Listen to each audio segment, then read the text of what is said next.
एक के बाद एक लाखों की भीड़ में सिखों को वहां लाया जाता और उनसे पूछा जाता इस्लाम या मौत। सब मौत को चुनते, जिसके बाद उनके सिर को तलवार के वार से अलग कर दिया जाता। ऐसा 7 दिन चला और इन 7 दिनों में 700 से ज्यादा सिखों को इसी तरह मार दिया गया। कौन थे ये सिख और उन्होंने ऐसा क्या किया था कि उन्हें इतनी खतरनाक सजा मिली, और उनका हिंदुओं से क्या रिश्ता था, और मरते वक्त भी उन्होंने अपने गुरु और खालसा का नाम क्यों लिया? क्या है इस नरसंहार की खौफनाक कहानी? हम बात कर रहे हैं सिखों के सबसे बहादुर सेनापतियों में से एक बंदा सिंह बहादुर और उनकी फौज की, जिन्होंने अपने जीते जी मुगलों को धूल चटाई। और जब वो पकड़े गए तभी उन्होंने मुगलों के सामने झुकने से इनकार कर दिया। बंदा सिंह बहादुर जन्म से ही सिख नहीं थे, बल्कि उनका जन्म राजौरी के एक राजपूत परिवार में हुआ था। तब उनका नाम लक्ष्मण देव था। उन्हें बचपन से ही घुड़सवारी और तीर कमान चलाने का शौक था और वो अक्सर शिकार पर भी जाया करते थे। ऐसी एक बार वो शिकार पर निकले थे और उन्हें एक हिरन नजर आया, जिसे देखते उन्होंने उस पर तीर छोड़ दिया और वो हिरन वहीं तड़प कर मर गया। लेकिन जब वो वहाँ पहुंचे तो उन्हें ये देखकर बहुत दुख हुआ, क्योंकि जिस हिरन पर उन्होंने तीर चलाया था वो असल में एक हिरनी थी जो गर्भ से थी। जिसके बाद उन्होंने उसका पेट फाड़ कर देखा तो वहाँ 2 बच्चे थे, जिन्होंने उनके सामने ही तड़प तड़प के दम तोड़ दिया। इसके बाद 17 साल के लक्ष्मण देव का मन दुनिया से उछट गया और वो सब कुछ छोड़कर सन्यासी बन गए और उन्होंने अपना नाम बदलकर माधव दास रख लिया और एक जगह से दूसरी जगह घूमने लगे। इसी तरह वो घूमते घूमते नासिक के पास पंचवटी पहुंचे और वहाँ बाबा ओघड़नाथ के शिष्य बन गए। जिसके बाद उन्होंने 21 साल की उम्र में अमृतसर के नांदेड़ में अपना आश्रम बनाया और वहीं रहने लग गए। धीरे धीरे वो नांदेड़ और उसके आसपास के इलाकों में फेमस होने लगे और इसी बीच 27 अक्टूबर 1707 में सिखों के 10वें गुरु गोविंद सिंह जी महाराज उनके आश्रम में आए। तब गुरु जी को देखकर गुस्से में माधव दास ने कहा, कौन हो तुम और मेरे आश्रम में आने की तुम्हारी हिम्मत कैसे हुई? इसके जवाब में गुरु गोविंद सिंह जी ने कहा कि सुना है तुम सर्व शक्तियों के मालिक हो, तुम्हें इतना तो पता होना चाहिए कि मैं यहाँ क्यों आया हूँ। कहते हैं इसी दिन से माधव दास ने हिंदू धर्म को छोड़कर खालसा पंथ अपना लिया और गुरु की सेवा में लग गए। तब गुरु गोविंद सिंह जी ने उन्हें नया नाम दिया,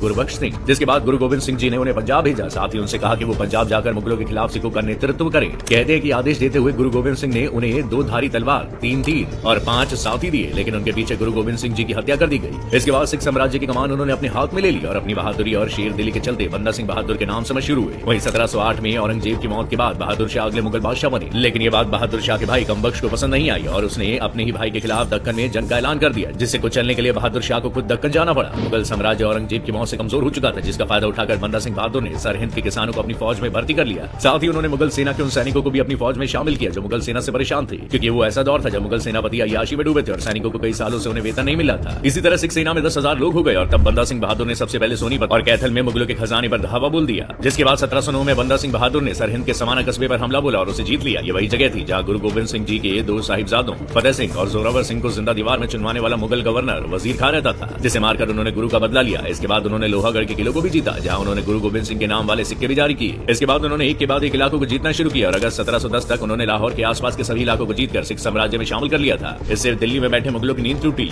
लेकिन तब दिल्ली में कोई ऐसा नहीं था जो बंदा सिंह बहादुर के सामने खड़ा हो सके। इसके बाद बहादुर शाह दक्कन से लौटा, तब उसने सिखों पर निशाना लगाना शुरू किया। उसने सबसे पहले अपनी फौज के हिंदू सैनिकों के लिए एक अजीब सा फरमान जारी किया, जिसमें उनसे सभी हिंदू सैनिकों को दाढ़ी कटवाने के आदेश दिए गए। कारण बताया गया कि मुगल सिखों पर हमला करने वाले और वो नहीं चाहते कि किसी भी तरह से कोई सिख सैनिक मुगल फौज में शामिल हो जाए। जिसके बाद मुगल सेना ने लोहागढ़ के किले पर हमला बोल दिया और जबरदस्त लड़ाई के बाद मुगल फौज ने लोहागढ़ के बाहर डेरा डाल दिया। तब भाई गुलाब सिंह ने बंदा सिंह बहादुर का भेष बदला और बंदा बहादुर वहां से निकलकर जंगलों में चले गए और वहीं से सिखों को आदेश देने लगे। इस हार से बहादुर शाह गुस्से से लाल हो गया और उसने आदेश जारी कर दिया कि जहां कहीं भी कोई सिख नजर आए उसे मार दिया जाए। लेकिन इतना सब कुछ करने के बाद भी बंदा बहादुर मुगल सेना की पहुंच से बहुत दूर थे और इसी तरह वो 3 साल तक जंगलों में ही रहे। और इसी बीच 1712 में बहादुर शाह की भी मौत हो गई और उनके बेटों में सल्तनत को लेकर जंग शुरू हो गई, जिसका फायदा उठाकर बंदा बहादुर ने लोहागढ़ किले को फिर से जीत लिया। वहीं मुगलों की सत्ता फारूक शियार के हाथ में आ गई थी और वो किसी भी हाल में सिखों को खत्म करना चाहता था, जिसके लिए उसने समद खान को लाहौर का गवर्नर बनाया और साथ ही उसके बेटे जकारिया खान को जम्मू का फौजदार बनाया और दोनों को बंदा बहादुर के खिलाफ जंग के लिए कह दिया। 3 साल के लगातार कोशिशों के बाद समद खान ने बंदा बहादुर और उनके साथियों को गुरदास नांगल के किले में घेर लिया। लेकिन समद खान ने किले पर हमला नहीं किया, बल्कि उसने किले तक राशन पहुंचाने वाले सभी रास्तों को बंद कर दिया और किले के बाहर 8 महीने तक इंतजार करते रहे। किले के अंदर जब अनाज खत्म होने लगा तब सिखों ने घास और पत्तियों से काम चलाया और जब उनसे भी काम नहीं चला तब घोड़ों और गधों का मांस खाया। लेकिन जब लगा कि खाने के लिए कुछ नहीं बचा